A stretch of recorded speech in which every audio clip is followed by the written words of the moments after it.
पक्षियों का राजा गरुड़ को माना गया है।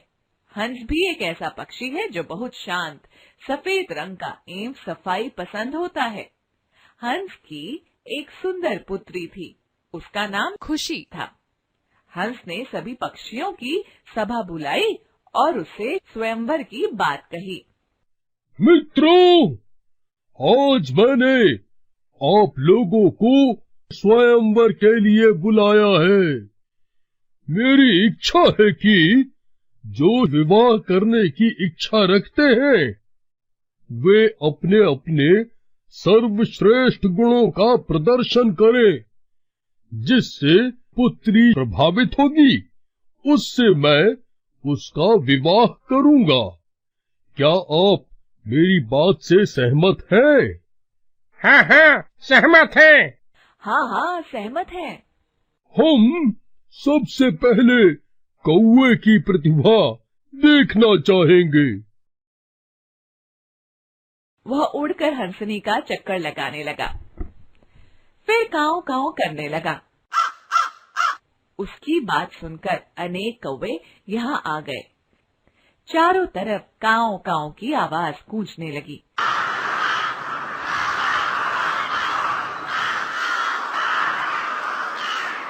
ऐसी कर्कश आवाज सुनकर सभी पक्षियों ने एक साथ कहा, अरे, इसका रंग कितना काला है।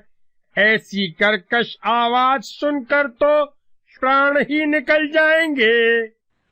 ऐसा सुनकर कौवा उड़कर दूर चला गया। हंस ने अब उल्लू को बुलाया। उल्लू, आकर अब सबके सामने अपने गुणों का प्रदर्शन करे। उल्लू आकर अपनी गर्दन पीछे से आगे तक घुमाने लगा। सभी पक्षी डरने लगे। उसकी आंखें बड़ी डरावनी लग रही थी। इस पर नीलकंठ ने कहा, जब इसे देखकर हम सब डर गए तो बेचारी का क्या होगा। हाँ हाँ, ठीक बात है, ठीक बात है, ठीक बात है। यह सुनकर उल्लू उड़कर पेड़ पर बैठ गया।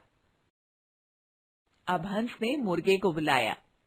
मैं सुंदर कलंगी और पूंछ वाले मुर्गे को आमंत्रित करता हूँ कि वह आकर अपने गुणों का प्रदर्शन करें। हाँ हाँ, क्यों नहीं। मुर्गा सबके बीच में अकड़कर चलने लगा। अकड़कर चलते हुए वह सिर उठाकर कुकड़ू कू की आवाज करने लगा। खुशी को मुर्गा पसंद आया। वह वरमाला लेकर मुर्गे के पास पहुंची। अरे, कितनी बदबू आ रही है। लगता है कि इन्होंने महीनों से स्नान नहीं किया है। उसकी बात सुनकर मुर्गा वहां से भाग गया। अब हंसराज ने तोते को बुलाया। अब मैं तोते को बुलाना चाहता हूँ कि वह आकर अपने गुणों का प्रदर्शन करे। तोता आने ही वाला था कि खुशी ने कहा, इसका आकार इतना छोटा है कि इसके सारे काम मुझे ही करने होंगे। श्वेता के इतना कहते ही सभी पक्षी हंसने लगे। तोता टैं टैं करता हुआ उड़ गया। हंसराज ने अब मोर को बुलाया। अब मैं मोर से कहूँगा कि वे आकर अपने गुणों का प्रदर्शन करें। मोर आया। वह खुशी के मारे अपनी पूंछ उठाकर और अपने पैर पटककर नाचने लगा। उसका नृत्य देखकर हंसराज ने कहा, दोस्तों, मैं अपनी पुत्री का विवाह मोर से करना चाहता था, किंतु इतने लोगों के बीच में उसे पूंछ उठाने में तनिक भी शर्म नहीं आई। ऐसे निर्लज्ज से मैं अपनी पुत्री की शादी नहीं करूंगा। इतना सुनते ही मोर दुम दबाकर झाड़ियों में भाग गया। हंसराज ने पक्षीराज गरुड़ के बेटे युवराज से अपनी पुत्री का विवाह करने की घोषणा की। जंगल में भूतिया बंदर। सुंदरवन में सब जानवर बड़े प्यार से रहते थे। एक बार की बात है, सुंदरवन में जानवर गायब होने लगे थे। रोज कोई न कोई जानवर जंगल से गायब हो जाता था। रात का समय, एक अजीब सी शक्ल वाला जानवर, ये तो बंदर जैसा दिख रहा है, ये कोई भूतिया बंदर लगता है, और ये एक हिरन को उठाकर अपने साथ लेकर जा रहा है और अंधेरे में गायब हो जाता है।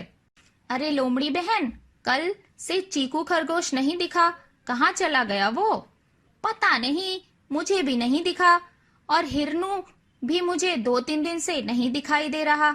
पता नहीं हमारे जंगल से जानवर गायब कैसे हो रहे हैं। और इसी तरह जानवर जंगल से गायब हो रहे थे, किसी को कुछ भी पता नहीं चल रहा था, सब बड़े ही परेशान थे। एक बार एक हिरन जंगल में हरी घास खा रहा था, तभी उसको लगा कि कोई उसका पीछा कर रहा है। वो पीछे की तरफ देखता है तो उसके पीछे एक बंदर होता है। तुम कौन हो? मैंने तुम्हें पहले तो इस जंगल में नहीं देखा, तुम कहाँ से आए हो? अरे मित्र, मेरा नाम मिंकू है और मैं पास वाले जंगल से आया हूँ। लेकिन तुम हमारे जंगल में क्यों आए हो? दोस्त, तुमको अपने साथ ले जाने के लिए आया हूँ। और बंदर हंसने लगता है और हंसते हंसते उसका चेहरा डरावना होने लगता है। हिरन अपनी जान को खतरे में देखकर वहां से भागने की कोशिश करता है, लेकिन बंदर उसके पीछे पीछे भागता है। वह एक भूतिया बंदर बन जाता है। वह भूतिया बंदर उस हिरन को पकड़कर अपने साथ लेकर चल देता है। जंगल पार करके उसको दूसरे जंगल में ले जाता है। मैं हूँ एक भूतिया बंदर, कोई भी मेरा सामना नहीं कर सकता। फिर बंदर हिरन के साथ उस जंगल में गायब हो जाता है। आज सुंदरबन में सब जानवर इकट्ठा होते हैं और जंगल के राजा शेर के साथ मीटिंग कर रहे थे। महाराज, हमारे सुंदरबन से जानवर कम हो रहे हैं और हमको ये पता नहीं चल रहा है कि आखिर वो कौन है जो जानवरों को गायब कर रहा है। हाँ बल्लू, तुम ठीक कह रहे हो। हम भी इस विषय को लेकर बहुत चिंता में हैं कि आखिर हमारे सुंदरबन में ये सब क्या हो रहा है। सब जानवरों ने अपनी मीटिंग की और ये हल निकला कि कोई भी जानवर जंगल में अकेला नहीं घूमेगा। और उस दिन के बाद सब जानवर झुंड बनाकर ही जंगल में निकलते थे। एक दिन की बात है, खरगोश, लोमड़ी और बल्लू भालू जंगल में जा रहे थे। तभी उनके सामने वही भूतिया बंदर आ गया, जिसे देखकर सब ने शोर मचा दिया। शोर को सुनते ही बाकी के जानवर भी वहां पर आ जाते हैं। जंबो हाथी, गब्बर शेर और बाकी सब जानवरों ने मिलकर उस भूतिया बंदर को घेर लिया और उसको मारना शुरू कर दिया। इस भूतिया बंदर को अच्छे से सबक सिखा दो, जिससे कि ये दोबारा ये सब करने की हिम्मत ना करे। सब जानवर उस भूतिया बंदर को मार मार कर अधमरा कर देते हैं। तभी गब्बर शेर अपने नुकीले दांतों से उस बंदर का अंत कर देता है। उस भूतिया बंदर के अंत के बाद सब जानवर दोबारा से जंगल में बिना डर के घूमने लगे और सुंदरबन में फिर से सब कुछ पहले जैसा हो गया। एक बार एक राजा था। एक बार की बात है, वो शिकार के लिए जंगल में गया। वहां पर उसको एक बंदर मिला जो पेड़ पर बैठा था और पेड़ से फल तोड़कर राजा को दे रहा था। राजा को उसकी ये बात बहुत ही पसंद आई और वो उस बंदर को अपने साथ महल लेकर आ गया। अब राजा जहां भी जाता तो वो बंदर राजा के साथ ही जाता। इस तरह वो उसका सबसे अच्छा मित्र बन गया था। राजा का मित्र होने पर भी वो बंदर बहुत ही मूर्ख था। राजा का प्रिय होने के कारण उसे महल में हर जगह जाने की अनुमति थी, बिना कोई रोक टोक।